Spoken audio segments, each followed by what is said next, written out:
Amis du jour, chalutations.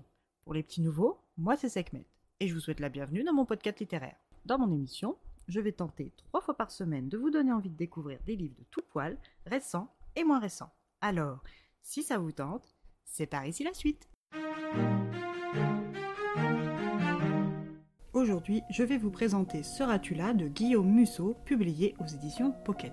Dans ce roman, nous allons partir au Cambodge durant la saison des pluies de septembre 2006 aux côtés du docteur Elliot Cooper.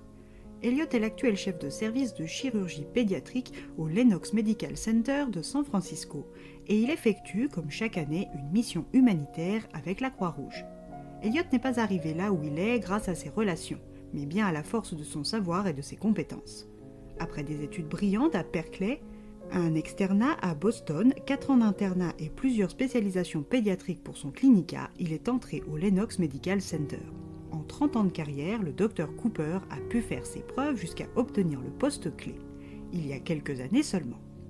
Quand nous rencontrons Elliot, il doit monter avec ses équipes dans un hélicoptère supposé le conduire en temps et heure à l'aéroport pour son vol retour.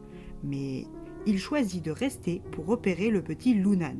Ce petit souffre d'un bec de lièvre et s'il ne l'opère pas, en plus de toutes les difficultés liées à sa déformation buccale, il risque d'être rejeté par les siens et tomber dans un système adoptif qui ne fera que le discriminer et le rejeter. Accompagné de Emily, une infirmière en mission avec lui, ils opèrent le petit et loupent leur avion de retour. Après de longues heures de réparation, Elliot, 60 ans, se sent rincé, et ce n'est pas à cause des pluies incessantes. Il se repose, se grée une cigarette, celle-là même à l'origine de son cancer agressif du poumon métastasé, et est rejoint par un homme en tenue traditionnelle. Ce grand-père était l'accompagnant de son petit patient. Il tient à le remercier pour son geste envers Lunan et lui pose une simple question. Quel serait son plus grand désir en ce monde ?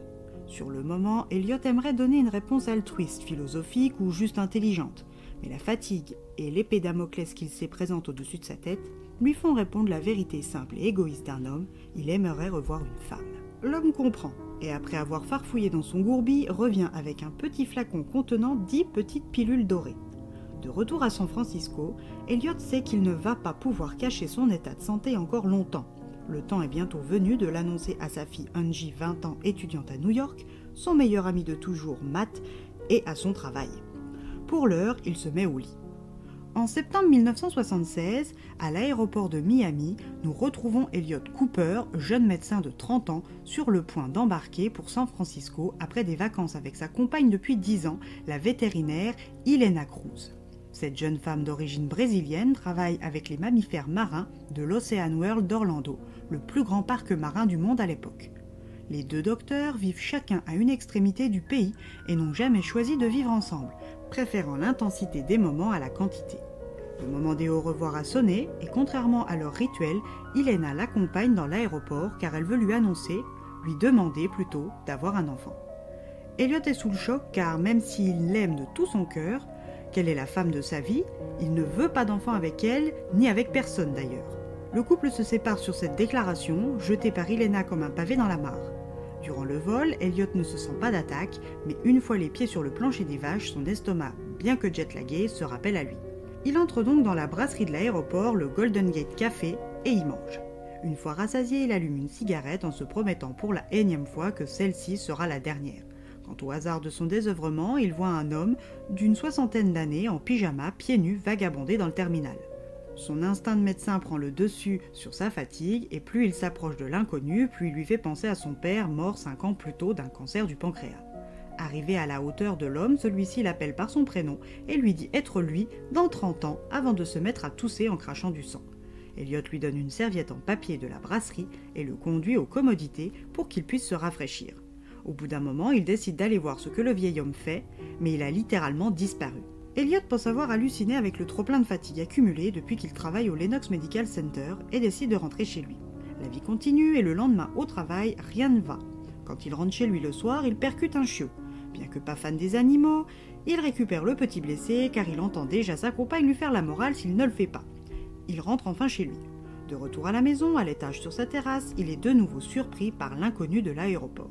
Mais cette fois-ci, il n'est pas en pyjama, mais porte-peau et ne semble plus du tout sorti d'un asile.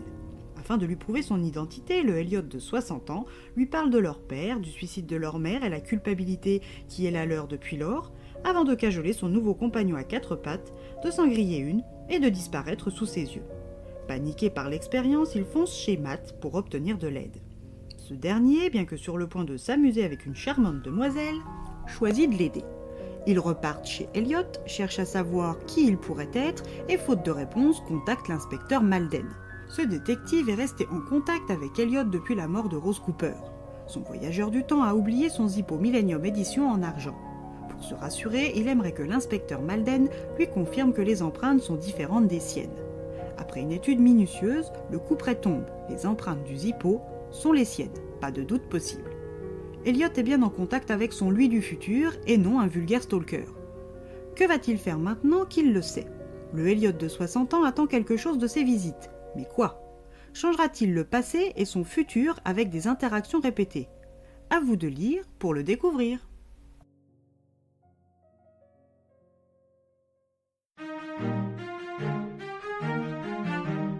Un roman qui se lit sans effort et qui avance bien. Une plume agréable et rythmée. Et bien voilà, j'en ai fini pour aujourd'hui. J'espère que cet épisode vous aura plu et vous aura donné des nouvelles idées de lecture. Si vous souhaitez découvrir d'autres petits bonbons littéraires tout droit sortis de ma bibliothèque, je vous retrouve le samedi 1er mars prochain pour un nouvel épisode. Et si d'ici là je vous manque de trop, vous connaissez le chemin sur Instagram, @leslectures de Sekhmet. Sur ce, chalut les amis, et à la prochaine.